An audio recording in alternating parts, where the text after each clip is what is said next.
بسم اللہ الرحمن الرحیم۔ جس وقت ہم تاجدار کائنات رحمت للعالمین حضور نبی اکرم صلی اللہ علیہ وسلم کی بعثت کا زمانہ دیکھتے ہیں اور تو ہمیں پتہ چلتا ہے کہ وہ زمانہ جاہلیت جس میں حضور کی بعثت ہوئی، غلاموں پر ظلم ہو رہا تھا، لوٹیوں کنیزوں پر ظلم ہو رہا تھا، ان سے ایسی خدمت لی جاتی جس کی وہ طاقت نہیں رکھتے تھے، اور پھر ان کی خدمت کا عوض انہیں پورا نہیں دیا جاتا تھا، اور کئی بار ایسا ہوتا کہ ان کا اجر، ان کی خدمت کا جو معاوضہ ہے وہ دبا لیا جاتا، اور معاذ اللہ استغفر اللہ یہاں تک ہوتا غلاموں کنیزوں کہ ان کے شوہروں، ان کی بیویوں کے ساتھ ظلم روا رکھا جاتا، جو غلام ہوتے ان کی بیویوں کے ساتھ معاذ اللہ بدسلوکی کی جاتی، بدفعلی کی جاتی، یعنی جانوروں کی طرح ان کا حال کیا جاتا۔ اور یہ صرف عرب معاشرے کا حال نہیں تھا، جو اس وقت باقی تہذیبیں بھی تھی ان کا بھی یہی حال تھا، باقی مذاہب سے تعلق رکھنے والے ان کا بھی یہی حال تھا، حتیٰ کہ جو آج کے دور میں مغربی ممالک یورپ کے لحاظ سے متمدن بنتے ہیں، انسانی حقوق کے علم بردار بنتے ہیں، آج سے 300 سال قبل، 300 سال قبل تک وہاں کی کمزور طبقات کے ساتھ یہی وحشیانہ سلوک ہوتا تھا، اور آج جب انسان اپنے آپ کو جدید معاشرے کا فرد کہتا ہے، ماڈرن ایرا کا فرد سمجھتا ہے، آج کے دور میں بھی جو آج کی دور کی تہذیب سویلائزڈ کہا جاتی ہے، ماڈرن سویلائزڈ، کہ ہم جدید دور کی ہماری تہذیب و ثقافت ہے، آج کے دور میں بھی جہاں مظلوم طبقات ہوتی ہیں ان پر ظلم و جبر کے پہاڑ توڑے جاتے ہیں۔ اس کی واضح مثال یہ اکتوبر کا مہینہ 2023 جدید معاشرتی طبقات اور انسانی تہذیب کہاں تک پہنچی ہے؟ ترقی میں، مادی ترقی میں، سائنسی ترقی میں، ٹیکنالوجی کی ترقی میں، لیکن وہاں دیکھیں فلسطین میں کیا حال ہو رہا ہے، مظلوموں پر کیا حال ہو رہا ہے۔ ایک جماعت نے ان کی طرف سٹرائی کی اور اس کی پاداش میں مظلوم چھوٹے ننھے منھے بچے، معصوم بچے، ان کو کیسے شہید کیا جا رہا ہے، خواتین پر کیسے ظلم کیا جا رہا ہے، مردوں پر، جوانوں پر، بزرگوں پر کیسے ظلم کیا جا رہا ہے۔ مظلوم طبقہ کس طرح وہ شہید ہو رہے ہیں، زخمی ہو رہے ہیں، جو علاج معالجے کی جگہ ہسپتال کو تباہ و برباد کر دیے گئے، آپ اندازہ کریں، جو مسلمانوں کی عبادت گاہیں، مسجدیں، ان کو مسمار کر دیا گئے، شہید کر دیا گیا، اور جو ان کے شیلٹرز تھے، ان کی پناہ گاہیں تھی، وہاں بھی بمبارڈمنٹ کی گئی۔ جنیوا کا معاہدہ ہوا تھا پچھلی صدی میں، جنیوا کا معاہدہ ہوا جس میں سارے اقوام عالم نے جنگی اصول وضع کیے، انسانی مساوات کے اصول وضع کیے، اور ہر ایک کو حق دینے کا عہد کیا گیا، سارے اقوام عالم نے اس پر دستخط کیے اس چارٹر پر۔ لیکن آپ دیکھیے کہ یہاں اسرائیل اور فلسطین کے تنازع میں ظالم نے ساری حدیں پلانگ دی ہیں اور ایسا ظلم و ستم کیا ہے، اور بھارت کشمیر میں کیا کچھ نہیں کرتا، جس طرح انہوں نے اہل فلسطین کو جیل کی طرح بند کر دیا ہے، قید خانے کی طرح بند کر دیا ہے، اسی طرح بھارت اہل کشمیر کے ساتھ کرتا ہے، اور کیا ہوا ہے، انہوں نے بھی مقبوضہ کشمیر کو جیل بنا رکھا ہے۔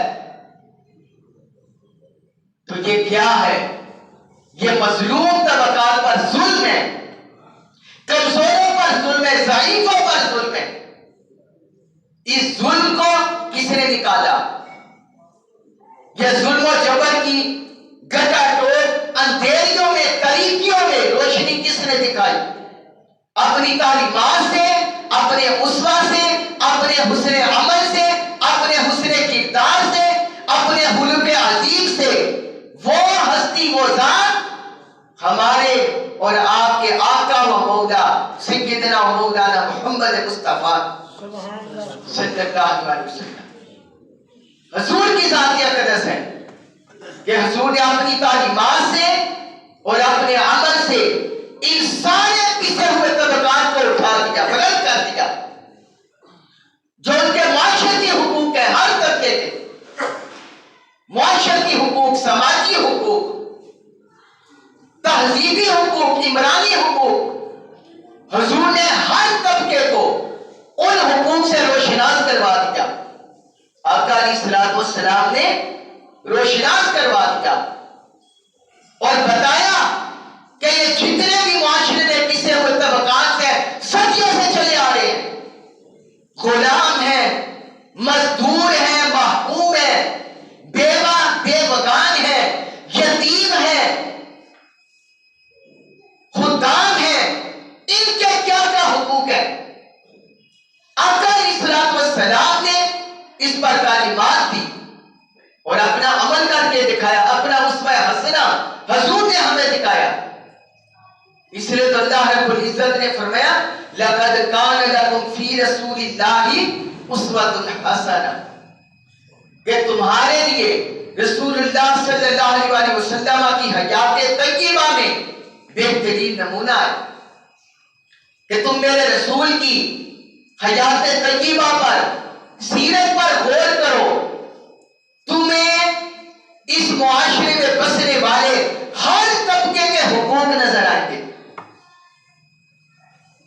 اور ہر طبقہ آقا علیہ السلام کا پیروکار اور امتی ہونے پر فخر محسوس کرے گا، فخر محسوس کرے گا۔ مظلوم نادار طبقات کے بارے میں دیکھیے، حضور صلی اللہ علیہ وسلم نے فرمایا اطلعت فی الجنہ فرأیت اکثر اہلیہا الفقراء۔ صحیح البخاری اور صحیح مسلم کے متفق علیہ حدیث ہے۔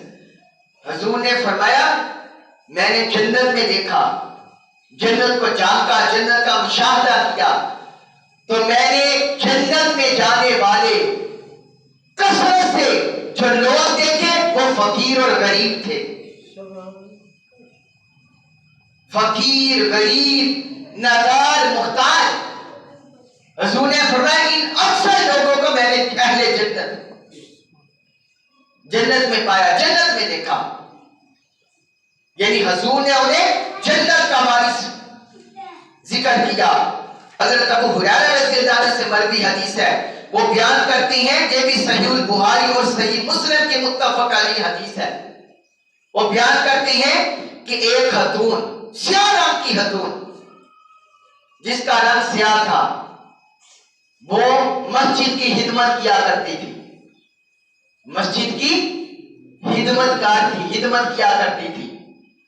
آقا علیہ السلام کے زمانے میں ایک دن حضور نے اسے مسجد میں نہ پایا، مسجد میں نہ ملی۔